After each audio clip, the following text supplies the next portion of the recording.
didn't give me a notification that it's recording, but I'll just assume that it is.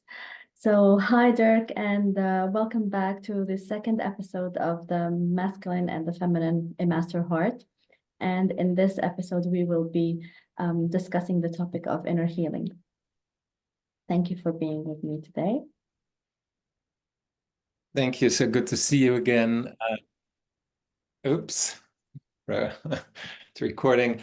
So good to see you again. And I can't believe it's already a month ago that we got together for the first time live on Facebook. And so I'm really looking forward to our conversation. So happy to be here. Likewise. Thank you, Dirk. So yeah, I'm excited as well about today's topic because it's been taking a very big part of our human experience lately. Inner healing, with all this rise in consciousness, with us coming to realize our power and wanting to reclaim our power from all the societal conditioning, all of our traumas. And so it's been taking a big space in our lives, this concept of inner healing. But today I want to approach it in a slightly different way from what we're seeing in on social media lately. And my attempt is that to, at the end, bring the masculine and the feminine into the discussion and bring that whole experience into a full circle. So first, to start off, Dirk, I would like to ask you, what triggered your process of inner healing, and what was that process like for you? We have a minute or two or Absolutely. three or four. We have 10 minutes. By the way, for those who are currently watching, I experienced some issues with the video with Rhonda, but I can hear you really, really well. Just think about this. There is a person coming from Canada, coming together with a person in Lebanon, all across the world. So sometimes, the internet is not maybe that stable, but what matters is what we share. So I guess it's a really good question, but I have to disappoint you because I don't have just a specific answer. Because I believe that there was no specific, at least not single event that really I felt that I was going through some healing. And therefore I asked you, I said, do you have a minute? Because I could maybe try to find some points in my life where I truly felt that something was shifting. And maybe, first of all, if we look at healing, what is our definition from healing? What is it that we're looking for? And for me personally, if you talk about the word healing, for me, it represents getting closer to myself. And being less removed through all kind of filters from myself. I believe that's healing for me. So based on that definition, I would love to elaborate a bit on that. Please do. And yeah, when I was really young, 6, 7, I was often very sick. I was sick for almost 2 years. And in those times, I often had very high fevers. They were not sure exactly. There were some diagnoses, but in those fevers, I had I was drifting away, into felt like the infinite space. When your fever gets really high, you start, almost hallucinating. And those moments for me were actually very special. I'm not saying necessarily beautiful, but very special, because I felt I was connecting with something larger that I didn't know existed. But I was still very young. I was maybe 6 years old or so. Then, interestingly enough, around the same time, when I was 6-ish, I guess, And this sounds very funny, but it made me aware of the world that we're in. Growing up in the Netherlands, we had Saint Nicholas, the saint that celebrated its birthday on December the 6th. We were always celebrating that on December 5th, and he came with presents like Santa Claus here in North America. And I love that. And I really love the whole concept. However, at some point where my mom thought I was, big enough,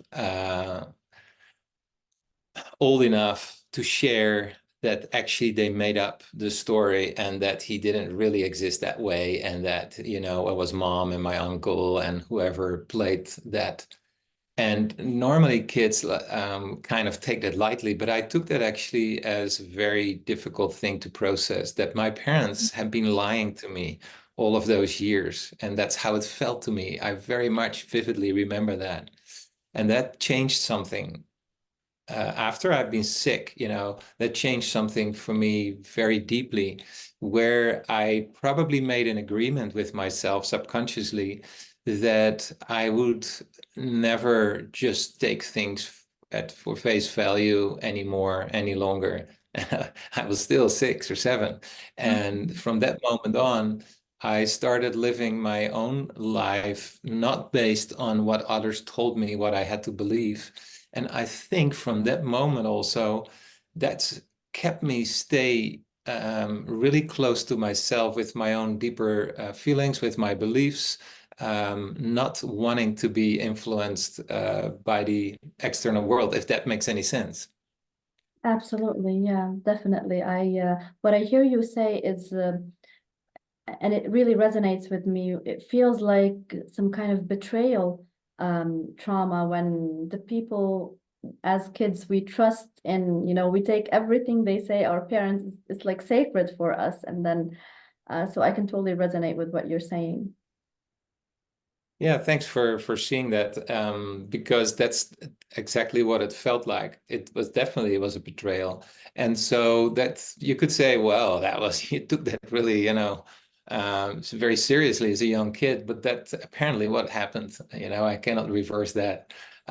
So moving forward, um, I have a feeling that those two events were very important for me in my life because they make me stay really close to who I am, and not wanting to be influenced so much by all the programming that happens in our world. So when you go back to my personal definition of what healing means, is at least to get really close back to yourself and not act out based on how somebody else wants you to um, to look through a certain lens, to look at the world. And that often happens subconsciously, of course, but that's very important. So then other events happened. Have been going through quite a bit of losses in my life where um, I had to also reinvent myself again, where I lost the people in my life that I loved so much, and they were no longer physically with me. Um, that I wasn't sure if I had the capacity to get back to the life that I felt before, and I was, but in a different form. And that was in hindsight was actually really beautiful, because I've also learned not to be too closely connected, to the physical in that sense. Life has taught me that. So I think these are all um, healing moments, but I think it started really, really early in my life. And then I'm not sure if I shared it last time, and then I had about 15 years ago, I had a significant event where I was about to lose my life. And in that moment, I was feeling actually very close to source, and it felt really beautiful. So all of these things help me to really stay with myself, not so much as this physical, and that's also, why we often what we talk about, not so much about the physical person, Dirk, as a man, here in this world, but more as an energetic being. And therefore, you and I in the past have often talked about, the masculine and feminine, where that is less of importance for me. But we'll dive probably deeper into that because, of course, there are questions around, the masculine, feminine. How do we embrace that? How can we be our purest and our truest self? But I believe the more close we are to ourselves, the more pure we are. And then we have also all of that, we are more in balance.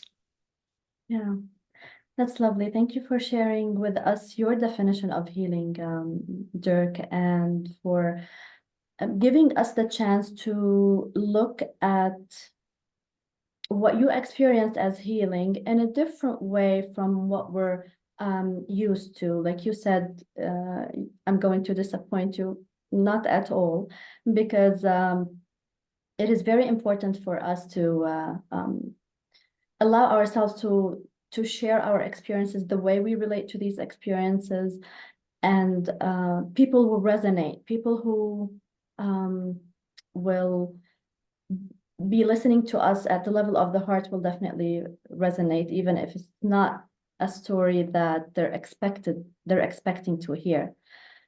And I resonate with your definition of healing because in my experience, it was also the same thing. It felt like coming back home to myself. And to me, it was a moment where I truly felt like I am away from home. It was a moment where I was looking at the mirror and I'm saying, and I found myself saying, I miss myself. And it truly felt like I was alienated from myself. And that was when I was within an abusive relationship. And with all the abuse and the gaslighting that was happening, that was trying to further alienate me from what I thought I was back then. I had a somewhat clear idea of who I was back then. It's not close to my truth that I have now aligned with, but this is why when I got to that moment within that abusive relationship, I felt like I was alienated from Randa, who was before that relationship, and I wanted to go back to that place. This is what I knew the normal, and you just mentioned how we try to go back to normal after a big loss, because and before we got on this call, I was sharing with you how it's been a challenge for me to go back to the normal after losing my father. And thanks for sharing with me and for acknowledging for me that we don't go back to the normal that it was. And so at that point, I thought I wanted to go back to that normal that was before the relationship. But I realized later that I was moving towards my truth, because I was letting go of a lot of conditioning, a lot of programming that kept bringing me back home to myself and closer to who I am.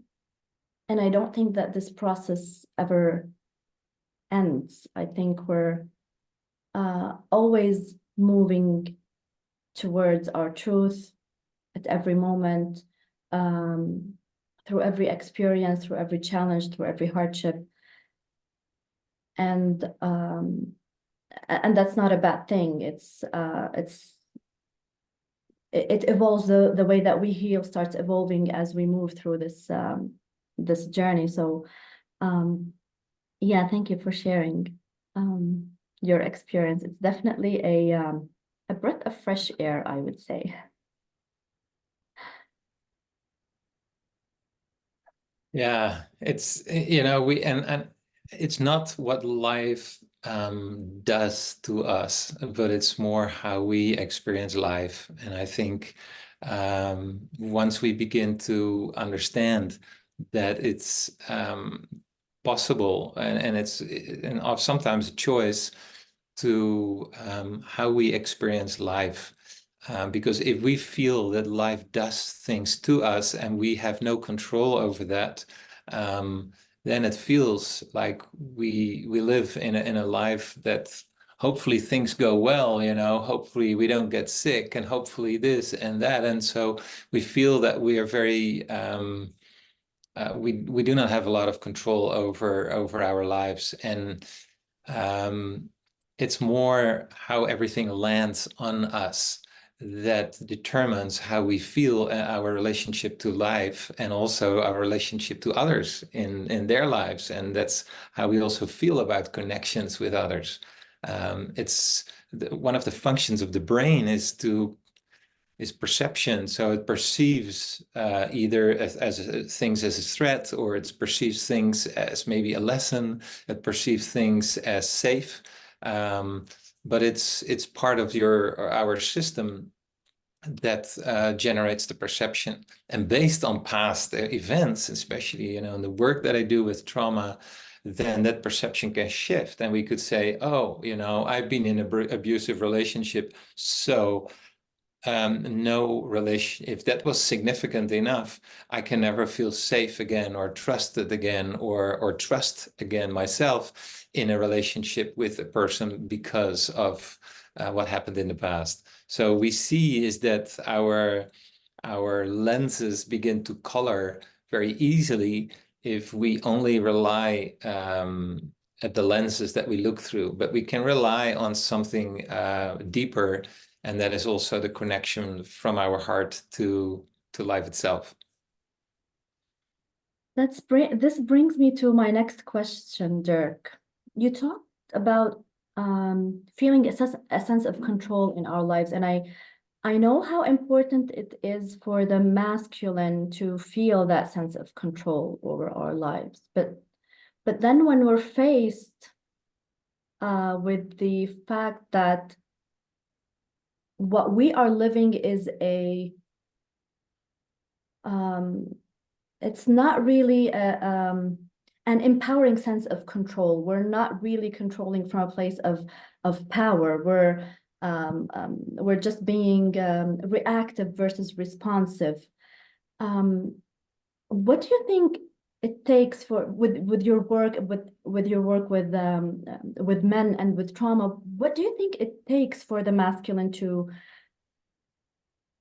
allow himself to release that false sense of control and move into that place of more reclaiming his power over his life, and realizing that power comes from within, not how societal conditioning has been affecting his perception of what control is? Yeah, these are really, really big topics, of course, and it's a really good question. It's definitely big topics. I work with both former military men, and we work with separate groups where I work with women, and it's very interesting, of course, in the work that I do, because we often have, for example, with working with women. Usually it's for women only, and then I'm doing the work there as a man. But for when we talk about control, I think in our society we think usually about force when we speak about control, and force always meets resistance. We've seen this in the world, in our years on this planet. Force always meets resistance, action, reaction. This is why we have so many wars on the planet. This is why we have so much suffering. When I talk about control more from an inner perception, that is more the power that we can use from our hearts, then we have control over how we actually want to interact with life. And that is when I speak personally about control, that's what I speak about. You can say anything to me. You can suddenly change in mood to me, and I could think that we're friends and something would happen. I have still control over how I feel within myself and what our connection, our friendship is about that. Um, then there is another externally projected control that would say like, hey, I want to manipulate you in a certain way that you meet my needs or my desires or whatever that is. That's for me is a very different way of control that is more based on a force. It's not natural. Mm. And if you know that you have inner control over how you want to interact with life. Basically, going back to when I was that young, where I could choose to say like, hey, this was being projected onto me. I felt being let down by my parents and society, the narrative in society in general. I do actually have control over how I want to feel about these things. And what I notice, especially as an immigrant, moving, in the middle of, what was it, in my mid-30s from the Netherlands to Canada, I realized is that culture is so incredibly important on how we perceive life, because suddenly I moved to Canada and North America has, in my perception, a very strong masculine uh, dominance almost in society. We see it in so many different things in cultural ways. The masculine is dominant, and I see that in the people that I work with. And of course, when I work with the men and I work with the women and I hear both sides, it's very interesting to see is that the men, for example, who become very dominant based on how they had to behave, how they were raised, how they had to man up, how they couldn't show their feelings, how they were often very, very scared or very sad or felt deep down not worthy about things where their parents said like, hey, you're a man, this is the way you have to basically show up in the world, even though it didn't feel right often to them. Then that start propelling a whole way of not being yourself. Remember about the healing and removing yourself, drifting away from yourself. So now they grow up actually very far from being close to themselves, and so they start also that start showing up in their actions, that start showing up in relationships, for example, with women who are on the receiving end of when you talk about an abusive relationship or whatever you think you have to show up. So now we have a person who's been hurt on many different deeper levels in their lives that is not himself. And that's not obviously an excuse for any behavior, but that's what I see very clearly. And then on the other side, when I work with the women, they have been growing up in a society where, as a female, you play a completely different role, not necessarily the role that you want to play, but that's the role that society expects from you. So here you have two, what I believe when we were born at birth, we have two whole human beings, a man and a woman, where I personally believe, depending on our genetics and everything, if we're in a good place in our lives, we have the masculine and feminine kind of balanced out. So I do not believe that a man in general has more of the masculine energy necessarily at all. And I meet many women, who have a lot of masculine energy. So it's hard to say in terms of the physical. And that's in our previous discussions, over the past years, where I've always told you, I say, I really believe in looking at the deeper us on a soul level, who we really are. And maybe when you talk about healing, find ways to get closer back to who we really, really are. because then we do not have to do things that do not feel true to us. Then we will not hurt other people, because we begin to realize how deeply we connected are to each other. I'm not sure if this is the direction, entirely answering the question that you asked, but that's what I strongly feel.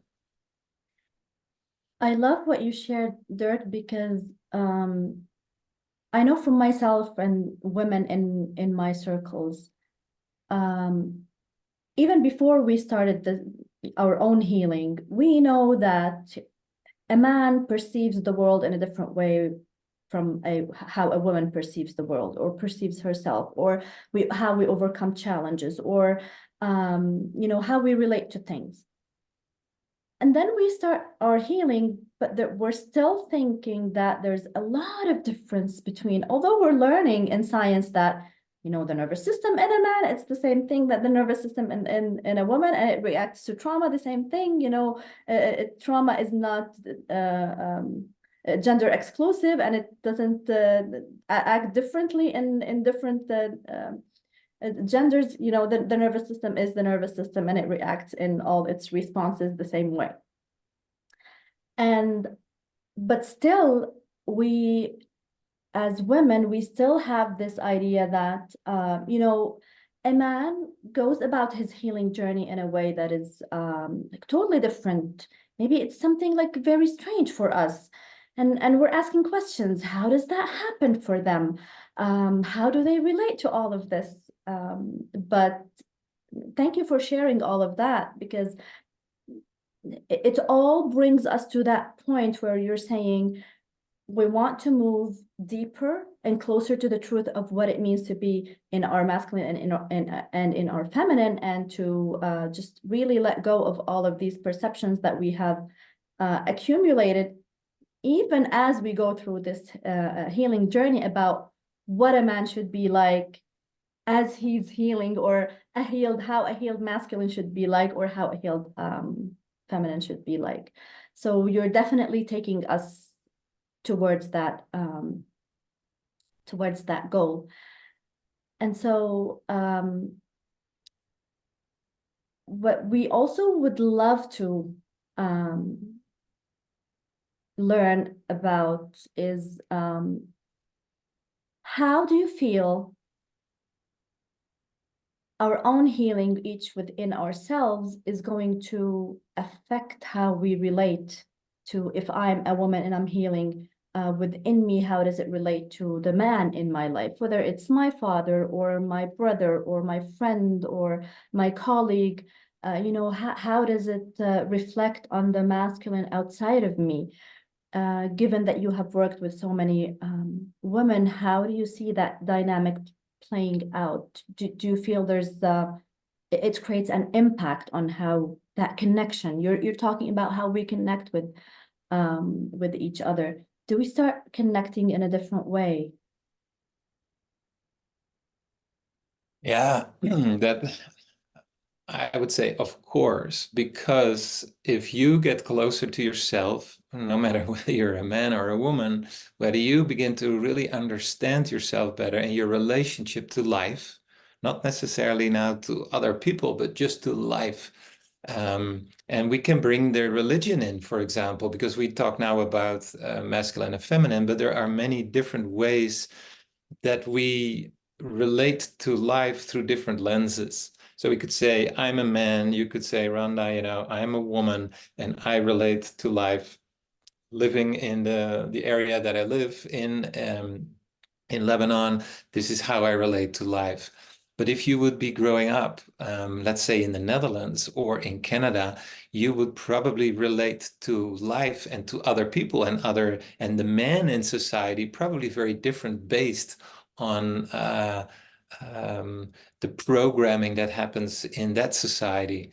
So when I ask myself that, and I think, okay, if it's all so much related to programming, then we would want, ideally, if you want to get closer to yourself, and when we use the word healing, we want to basically deprogram ourselves. And the more we deprogram, again, what I also was forced to do when I was young, I chose to deprogram myself and not go along with that story and not accept that.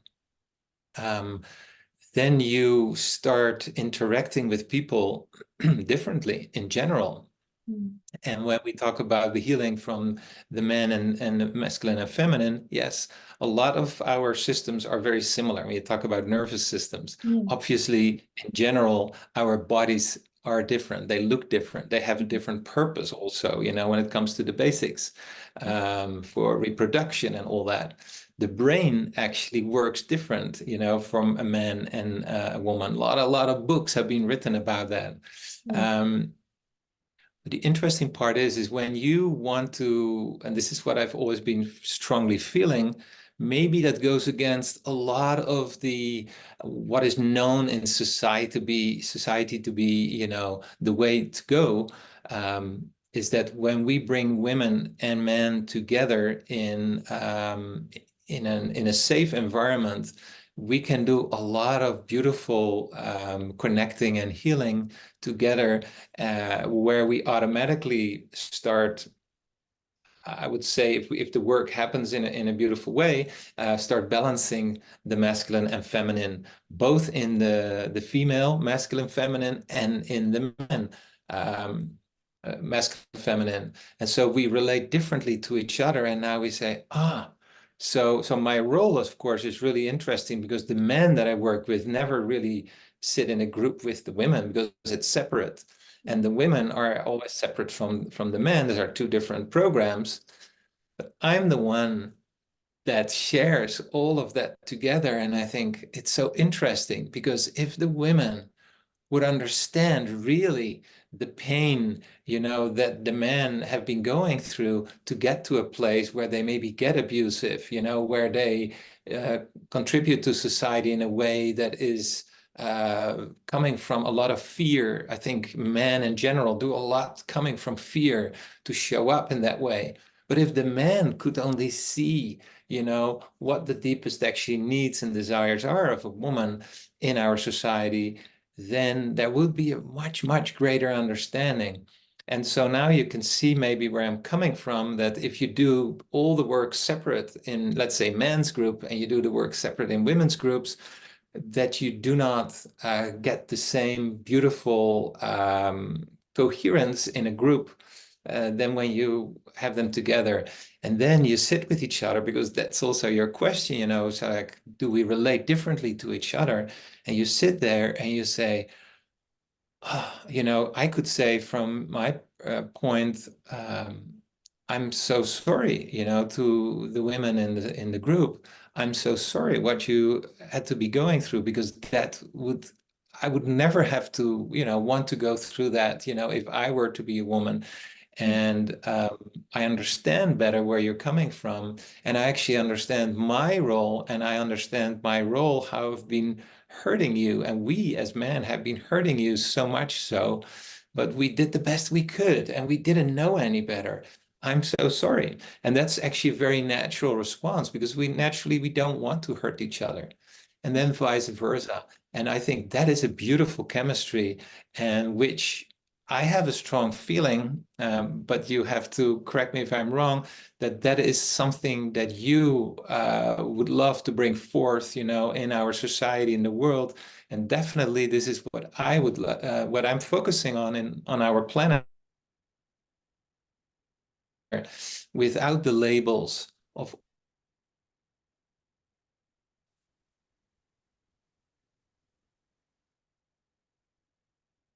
For some reason, question. oh, okay. It's, I think, the only way to really move way. Yes, thank you for sharing this. The line was cutting at the end, but you are acknowledging to me so many things that I have been thinking about, and it definitely feels like this next level of healing for us to be men and women, and in these circles, and express the truth of who we are, so that we're no longer alienated from each other, even as we heal. And to take that healing journey in this collective manner, it definitely allows us to create better, more cohesive communities. And as you said, I truly believe that it starts with realizing how men and women are both victims of these societies, victims of the conditioning and the programming. In the same way, although we tend to portray men as the group that benefited from the system, and women are the only victims, but this is not true. Because this system has alienated the man from his truth as much as it did to the woman. And what I have experienced within myself and what I see with my clients as well is the more we heal, the more we start appreciating the masculine within us, the more we start valuing all of these, I like to call them our masculine superpowers. The more value I can see in the masculine outside of me, and I can see how the role of the masculine in this world is vital, is important, is imperative for creating communities that are coherent and strong and built on human values. And the same way for the masculine, I believe, and I go back to what Ibn Arabi said, and he's a great scholar and Sufi, and a Muslim. He said that a man's, and he doesn't mean only the man, the masculine, he means like the human being. The journey of a man towards his truth, and for Sufis, it is that journey towards God. He says he describes it as a feminization process, as in connecting with the feminine inside of him. And to me, I see that this healing going into our inner world, this is the world of the feminine, our inner world. And so I can see how the masculine outside of me can have more appreciation for the feminine qualities of intuition, let's say, of surrender, of imagination. It is no longer the idea of the man, of what femininity should be like, as our societies have built this idea inside our minds, that she has to be pretty and silent. But I can see how the masculine is starting to have this appreciation, and they value how the feminine is expressing her true self, and they stand in support of that process, and they want to support women as they are expressing their truth, as they are moving into redefining what femininity is. And I think it is the same way our responsibility to also allow men to redefine masculinity for us, and let's us women, learn from men. Let them teach us what masculinity truly is and how they want to redefine that, and then we will get to learn that from them. And that would be a beautiful thing. And the same way we will learn from each other, because this is also part of the healing process of seeing how much value we each can bring into each other's life. This is how we enrich our human experience, and we enrich our societies. So thank you for sharing that, Dirk. Yeah, I couldn't agree more with you. And I said in the beginning, it's a very big topic, because what we have to be careful with is that we do not confuse the masculine, feminine that our society is portraying onto us, expecting from us to behave in certain ways, and the true masculine and feminine energies that are part of us. And so if we've never maybe experienced that because we grow up in a society that is basically one of the big mandates of our society is to program us into certain ways. And I don't mean that necessarily in a negative way, but that's just what our cultures do, is that do we even have a sense? Do we even have an understanding, a concept, a reference of what the masculine and feminine means? And if we only can compare it to what we know from a societal point of view, then we are only scratching the surface and we are very limited in our understanding. So yeah, I totally agree with you. And when you spoke about the Sufi master and the journey towards God, I really believe is that I am a piece of God. And therefore, when I begin to see is that my journey towards God is my journey deeper towards myself. And then again, then you are full circle when you talk about that's healing. When you have the journey towards God. But then there can be so many different misunderstandings because someone who grows up in a different part of the world or who have parents who are atheists, they get really offended by that. But in the same way, we're actually talking about the same thing. And that's and that's the same, with religion to be true. It's with in the political sphere, that is on the level that we talk today about.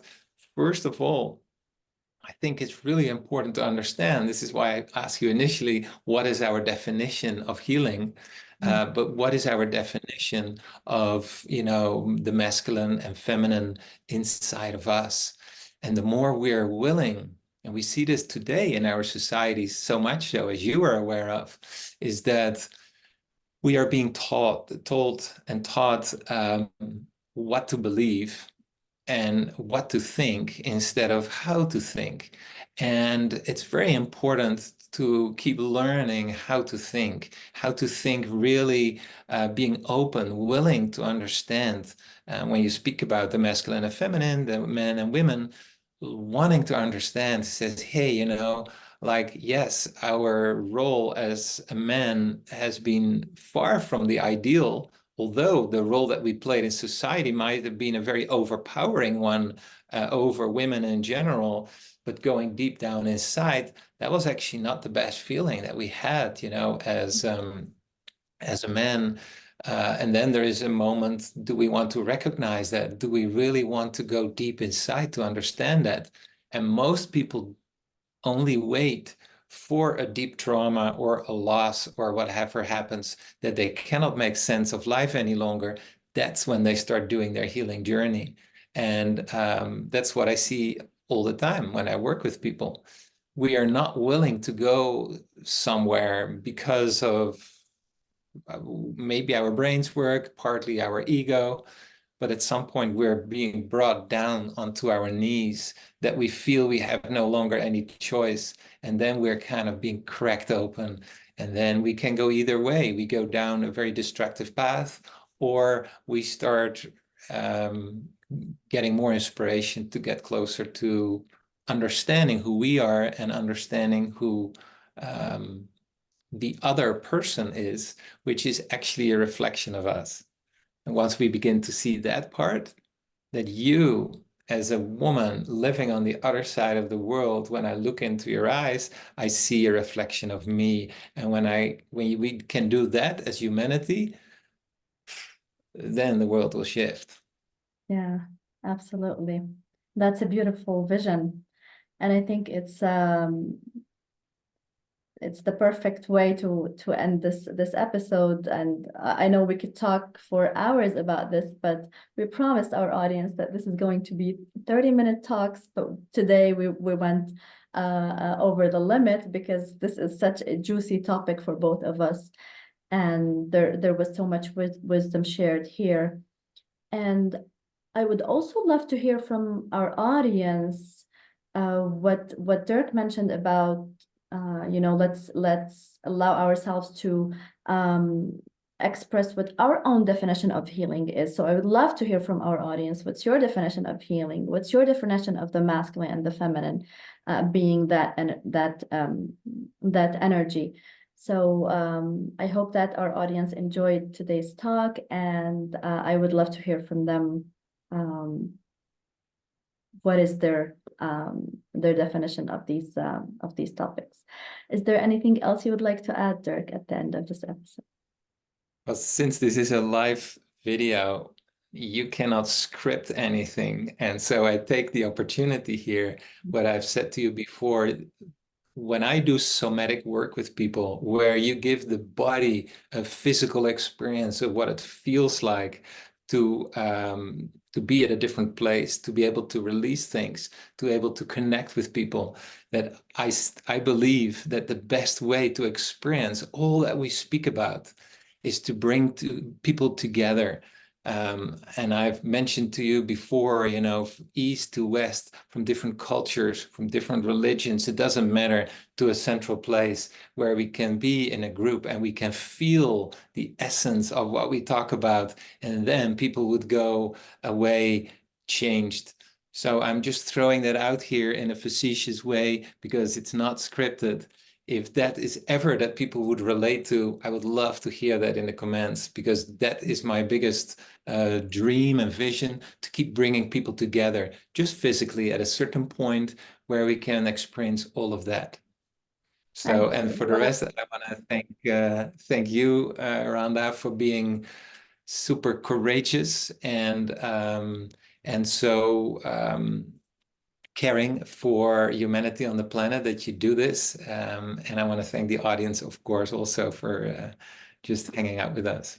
Yes, and thank you for sharing that lovely vision of yours. I'm sure that a lot of our audience would definitely resonate with that. So thank you, Dirk, and thank you to all who will be listening to this episode, those who listen to the live, and to anyone who will be listening to the replay over Facebook, YouTube, or anywhere on our social media. Thank you and goodbye.